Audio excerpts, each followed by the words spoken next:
Hi, I'm Mr. Wright, and I wanted to talk a little bit more about the lyrical etudes. So, for starters, your most important aspect of this etude is to convey that you have a very strong, consistent control of your air. If your air is uneven or really unsteady, you're going to have trouble making a lot of the phrases. So, make sure you're breathing nice and deep. And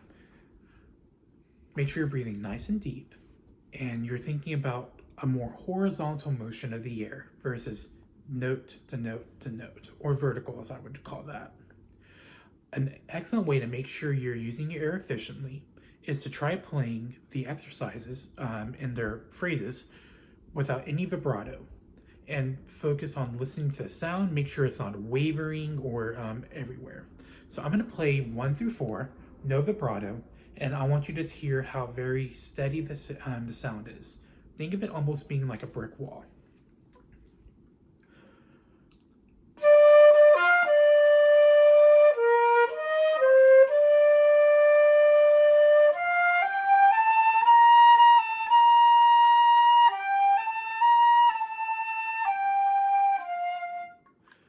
So having that really steady control and foundation for your air is going to make it to where you can have really beautiful lyrical lines. Next, let's talk about breathing.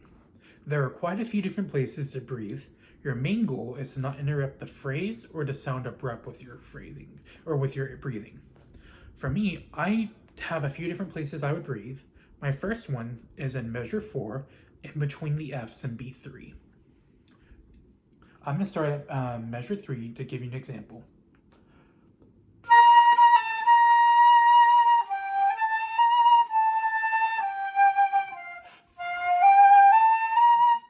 When you breathe here, that gives you a chance to turn the F, G, A natural that leads into beat 5 into a pickup note, and it adds more interest and brings the audience in more when you're listening. It's a pushing forward momentum is how I would think of it.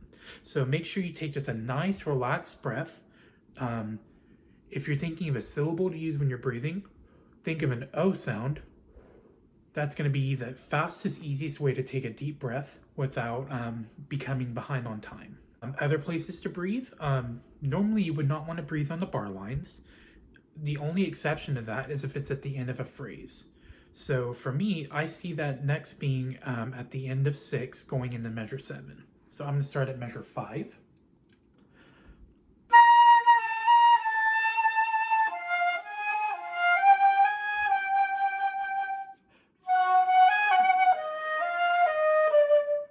I didn't take a large breath. It was just a nice small kick breath is how I call them. And it doesn't interrupt the phrase, and that's your main goal, is to never interrupt the phrase. So you can take these small kick breaths in places that where the end of the phrase dies down, and you can continue going again. So the end of measure 6 would be another good place. Next place I would breathe would be in between beats 3 and 4 in measure 12. Here we have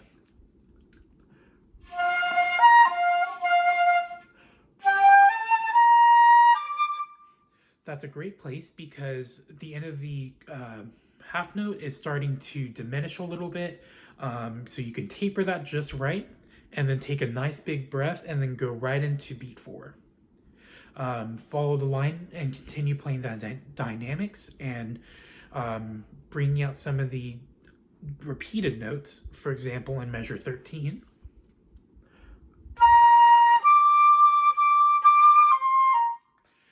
Since you have 3 repeated notes in a row, if you play them all the same, it's going to be very, very boring. So think about doing a slight crescendo through those notes.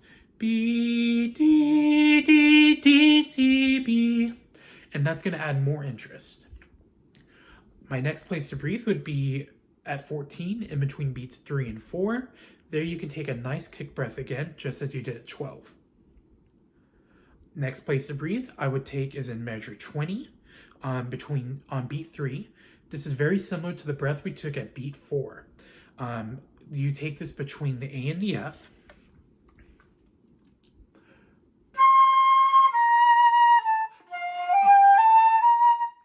So when you take those breaths, you can't just cut off the A very fast. Otherwise, it's going to sound really choppy.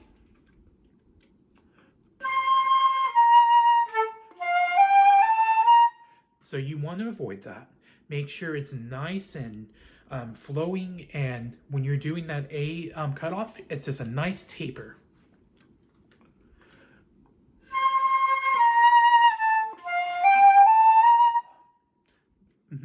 So next place to breathe would be at the end of 22, but 22 at end of 22 going into 23.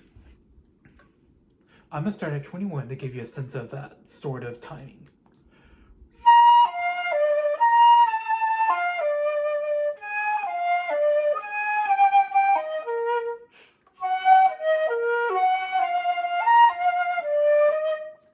So it's a very small breath there again, but it's all about not interrupting the phrase. And from there, you should be able to make it to the end. But if you're not able to, you can do another quick kick breath between 24 and 25, or at the end of 24, I should say. And then that should let you finish to the end. For this etude, I would use thumb B flat. Since you don't have to worry about any B naturals, thumb B flat's just going to be a very consistent way to use your B flat without having to overthink it. Finally, I would focus on all the accidentals throughout the piece. We see some beginning in measure 6, where we have those A flats. Since that's not part of our key, they're meant to be a point of focus and to add variety in the sound. So lean more into those A flats and those accidentals, again after that in the G flats.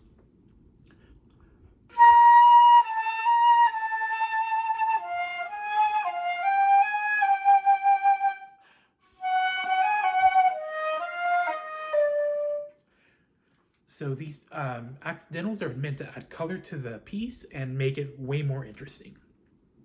So that's about everything I have for this etude. If you have any questions or concerns, feel free to send me an email. All of my contact information is on the White Settlement ISD band page. If you're interested in lessons, please let me know and I would love to work with you. Good luck on your auditions and I hope you have a great day.